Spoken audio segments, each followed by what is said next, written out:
Hello and welcome to Shay's Tech Academy. In this video, we'll be discussing for loops in Python and how they can be used to extract values from user input.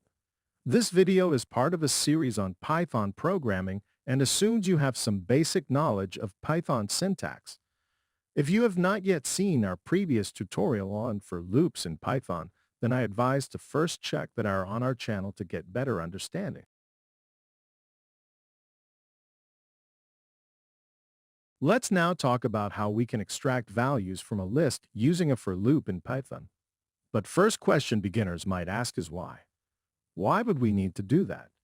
To answer that simply, the need to extract values from user inputs using for loops arises when you want to collect multiple inputs from the user and process them collectively.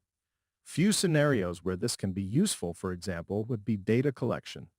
If you need to collect a series of inputs from the user, such as a list of numbers, names, or any other data, using a for loop allows you to repeatedly prompt the user for input and store those values in a data structure for further processing or analysis.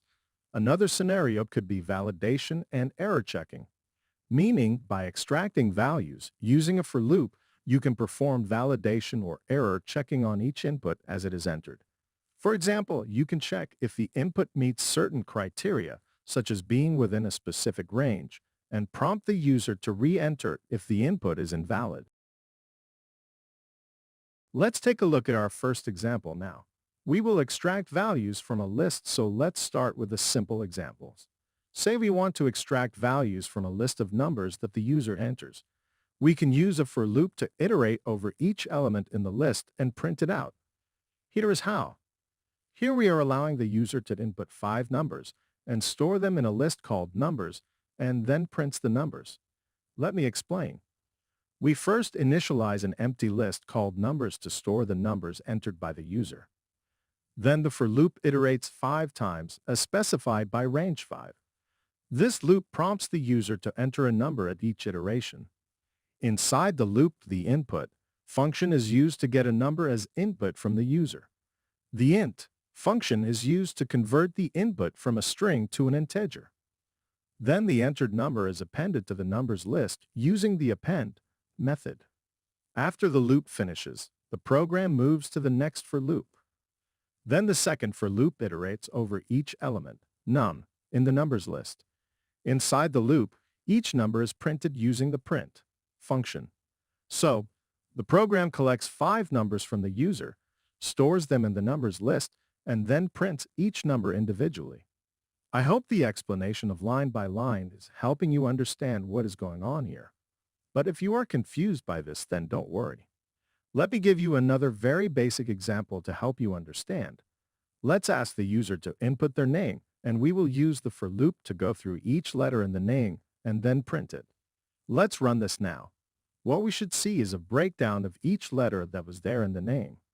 In this case, we gave the name James, hence, it gave us back all the characters that make the word James.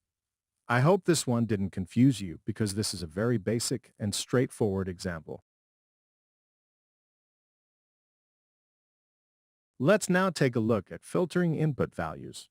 Let's take this a step further and say we only want to print out even numbers from the user's input. We can use an if statement within our for loop to filter out odd numbers. Let's see how.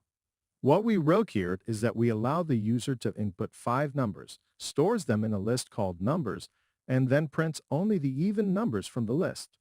We first initialize an empty list called numbers to store the numbers entered by the user. The for loop iterates 5 times, as specified by range 5. This loop prompts the user to enter a number at each iteration. Inside the loop, the input function is used to get a number as input from the user. The int function is used to convert the input from a string to an integer. The entered number is appended to the numbers list using the append method.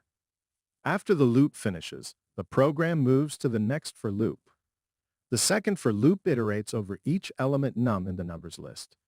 Inside the loop, an if statement is used to check if the current number num is divisible by 2 without a remainder, which indicates that the number is even.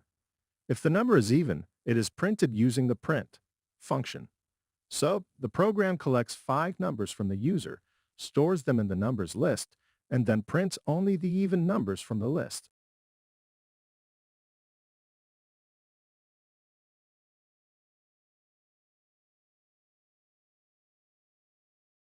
Let's do one last example before we move on to one last and actual real-world example. Let's say we want to sum up all the numbers the user entered. We can use a variable to keep track of the sum as we iterate through the list using a for loop. Let's see how. What we are doing here is we are allowing the user to input 5 numbers, stores them in a list called numbers, calculates the total sum of those numbers, and then prints the total sum.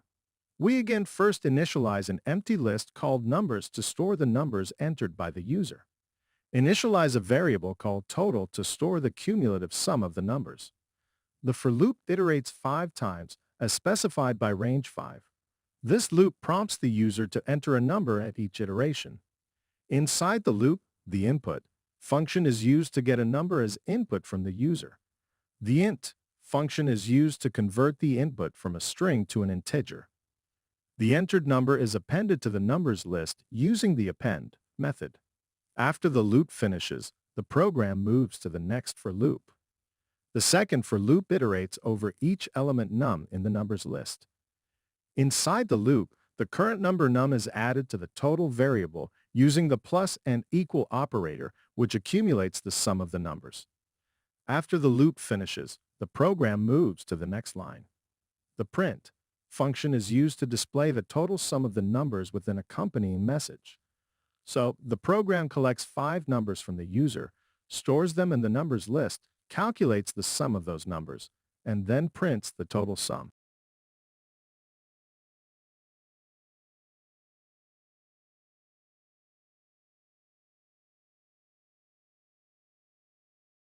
Finally, let's finish off this lesson with an actual real-world example to give you an idea of this concept. A lot of you would have questions that how would we need this in an actual real-world scenario? Let's say you're building a program to calculate the average score of a group of students. You prompt the user to enter the scores of each student, and then you use a for loop to extract the scores and calculate the average. In this example, we first ask the user to enter the number of students.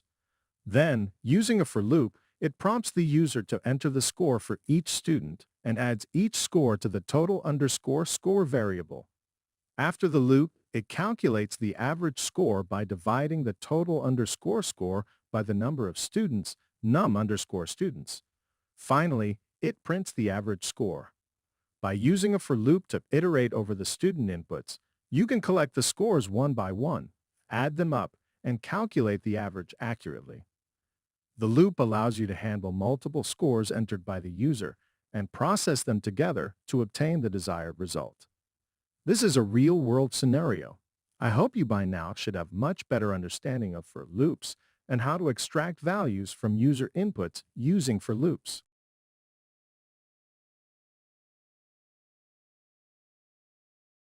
I hope you found this valuable and enjoyed it. Let's catch up in the next lesson and make sure to subscribe to our channel for more Python tutorials.